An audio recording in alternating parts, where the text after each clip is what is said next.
Good morning students. आज फिर मैं आपके साथ एक नए टॉपिक के साथ आई हूँ, company accounts, issue of shares. इसके पहले वाले वीडियो में मैंने आपको कंपनी का मीनिंग एक्सप्लेन किया था और उसके पहले मैं बताना चाहूँगी जिस भी स्टूडेंट्स ने फर्स्ट टाइम इस चैनल पे आए हैं और इसे शेयर नहीं किया है, लाइक नहीं किया है और सब्सक्राइब नहीं किया है तो नीचे दिए गए आइकॉन पे सब्सक्राइब करें और पसंद आने पे लाइक करें और अपने दोस्तों के साथ इसे शेयर करें प्लीज़। आगे हम कंटिन्यू करते हैं इशू ऑफ शेयर्स में शेयर्स का मीनिंग। तो शेयर्स का मीनिंग आपको एक्सप्लेन करने के लिए सबसे इजी डेफिनेशन या मीनिंग आपको बता रही हूँ कि shares is a unit in which the capital of the company is divided. Means company के कैपिटल के बारे में ऑलरेडी मैंने बताया था कि कैपिटल ऑनर लेकर आता है, वो पूंजी कहलाती है, मनी कहलाती है, बिजनेस चलाने के पर्पज से जिसे लेके आता है।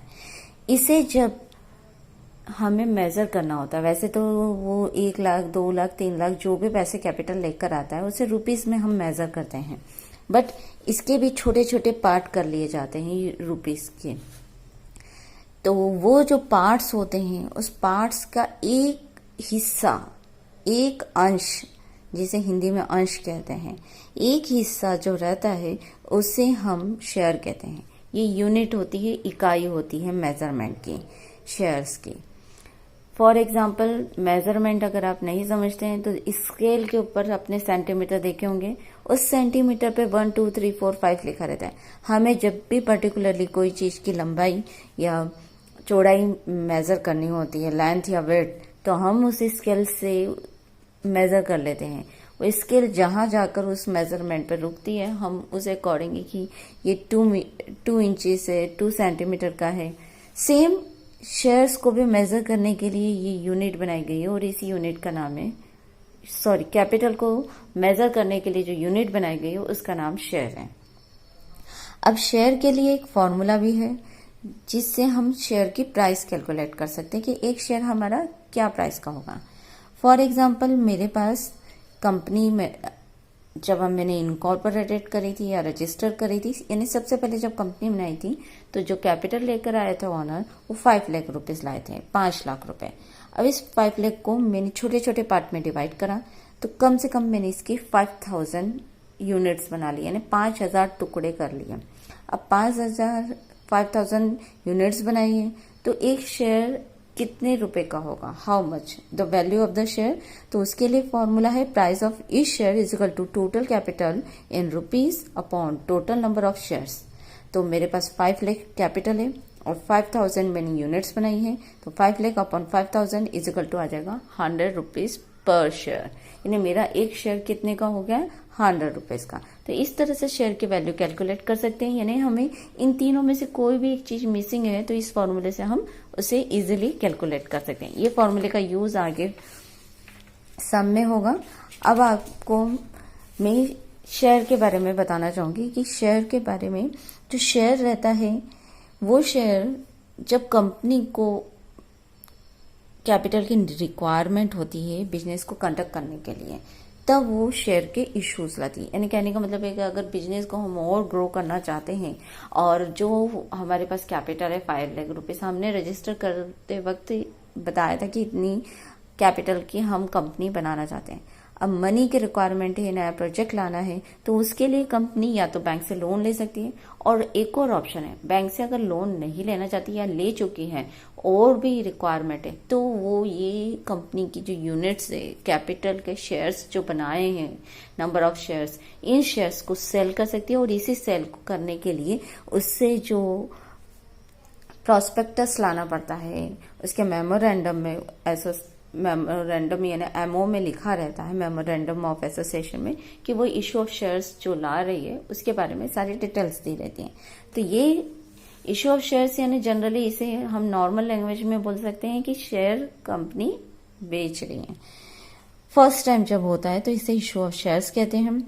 और जो अब नंबर ऑफ पर्सन इसे परचेज करेंगे, तो नंबर ऑफ पर्सन परचेज करेंगे तो वो जो भी शेयर को परचेज करता है उन सबको अब ऑनर के बदले शेयर होल्डर कहा जाएगा। क्या कहा जाएगा? Share holder. तो वो सारे कंपनी के शेयर होल्डर बन जाएंगे, यानी ऑनर बन जाएंगे।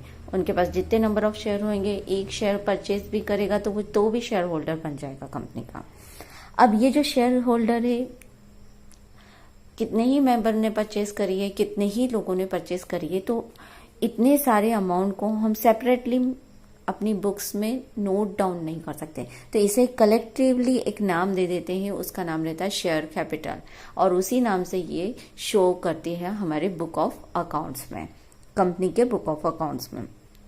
तो कंपनी के बुक ऑफ अकाउंट्स में किसी पर्सन का नाम नहीं लिख के हम जनरली लिख देते हैं शेयर कैपिटल इतने अमाउंट की हमारे पास आई है।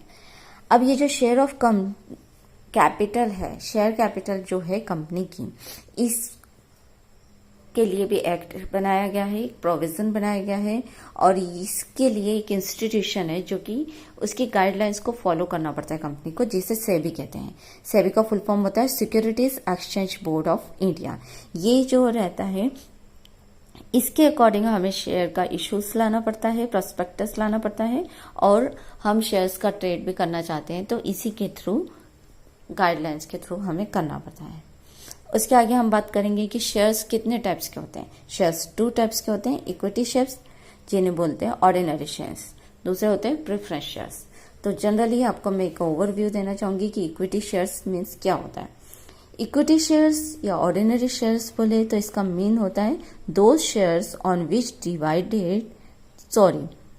इक्विटी शेयर्स और ordinary shares mean those shares on which dividend is paid from the profit after dividend on preference shares. It is not necessary to give dividend on this shares. तो यानी कहने का मतलब है बेसिकली जिन share पे dividend मिलता है उन्हें हम क्या कहते हैं? Equity shares. और इनमें जो डिविडेंड मिलता है वो डिविडेंड किस पर मिलता है? प्रॉफिट के बेसिस पर मिलता है, और ये डिपेंड करता है कंपनी के ऊपर कि वो इन्हें डिविडेंड दे या ना दे। अगर कंपनी को प्रॉफिट नहीं हुआ एक साल तो वो कंपनी इन्हें डिविडेंड नहीं देगी। मे भी होता है किसी साल अगर लॉस हो गया है कंपनी को तो वो कंपनी इन्हें डिविडेंड देने के लिए फोर्सफुली कोई जरूरी नहीं है कि देना ही पड़ेगा। क्लियर? तो जितने भी शेयर होल्डर है उनको प्रॉफिट होने पर ही डिविडेंड मिलेगा, और डिविडेंड का भी एक रेट डिसाइडेड रहता है, उसी रेट के अकॉर्डिंग ये सारी चीजें दी जाती है। उसके अलावा आपको एक और बात बताना चाहूंगी कि जो इक्विटी शेयर्स रहते हैं इन्हें वोटिंग राइट्स भी रहता है, और इन्हें रियल ऑनर की तरह ट्रीट किया जाता है कंपनी के इक्विटी शेयर्स होल्डर जो रहते हैं उन्हें। दूसरी बात, इक्विटी शेयर्स होल्डर का एक प्रॉब्लम है कि उन्हें जो पेमेंट किया जाता है, जब अगर कंपनी लिक्विडेशन में चली गई या कंपनी का समापन हो रहा है, बंद हो रही कंपनी, इस कंडीशन में जब कंपनी की सारी चीजें सेल की जाती है तो उससे सभी लोगों का पेमेंट किया जाता है। जैसे बैंक का उधार है, क्रेडिटर्स का है, या प्रेफरेंस शेयर होल्डर का है तो उन्हें दिया जाएगा। लेकिन इक्विटी शेयर होल्डर को लास्ट में अगर बच गया कोई अमाउंट तो लास्ट में पेमेंट किया जाता है, सबसे पहले उन्हें पेमेंट नहीं किया जाता। तो इक्विटी शेयर का एक यही रिस्क है। सेकेंड थिंग, अब बात करते हैं प्रेफरेंस शेयर्स की। प्रेफरेंस शेयर्स क्या होता है? जैसा कि नाम से पता चल रहा है, प्री मतलब सबसे पहले। अब सबसे पहले क्या है इनका राइट्स वो बता देती हूँ। इसे स्पेशल शेयर्स ऑफ कंपनी भी कहते हैं, और ये जो रहते हैं स्पेशल प्रेफरेंस दिया जाता है, इन्हें dividend is paid to them at a certain percentage. उसे हम डिविडेंड कहते हैं, बट वो सर्टन परसेंटेज पे बेस रहता है। ऊपर जो रहता है उन्हें डिविडेंड जो रहता है प्रॉफिट के रेट के अकॉर्डिंग दिया जाता है। यहाँ जो रेट रहती है वो एक कोई परसेंटेज रहता है। जैसे बोला जाता है जब शेयर्स इशू आता है तभी बोल दिया जाता है कि ये 5% प्रेफरेंस शेयर से, 10% प्रेफरेंस शेयर से, तो वो शेयर्स के आगे ही मेंशन रहता है 10%, 5%। वो जो 10%, 5% जो मेंशन रहता है वो डिविडेंड का रहता है, और यहाँ पर इन्हें हर साल जो रहता है देना ही रहता है डिविडेंड। डिविडेंड बोले या मे बी इसे इंटरेस्ट की तरह ट्रीट कर सकते हैं।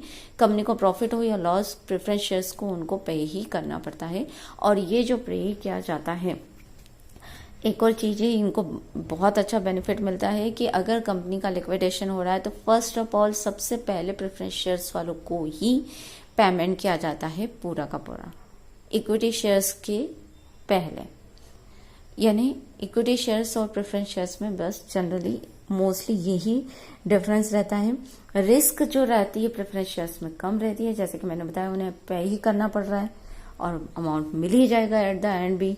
लेकिन इक्विटी शेयर्स वालों में ज्यादा रिस्क रहती है। एक तो क्या है, प्रॉफिट होगा तो ही डिविडेंड मिलेगा, और दूसरा उन्हें लॉस होने पे डिविडेंड तो मिलता ही नहीं है। दूसरी बात, लिक्विडेशन के टाइम पे भी लेट में उन्हें अमाउंट मिलता है। तो सबसे ज्यादा रिस्क इक्विटी शेयर में रहती है और उससे कम प्रेफरेंस शेयर्स में रहती है। तो आगे हम जो शेयर्स मैंने आपको एक्सप्लेन करे हैं, इसी के बेसिस पर मैं आपको शेयर कैपिटल एक्सप्लेन करूंगी कि शेयर कैपिटल का स्ट्रक्चर कि कंपनी में किस तरह की शेयर कैपिटल होती है, जो नेक्स्ट वीडियो में शेयर करूंगी। तो वेट करिए मेरे नेक्स्ट वीडियो का। धन्यवाद।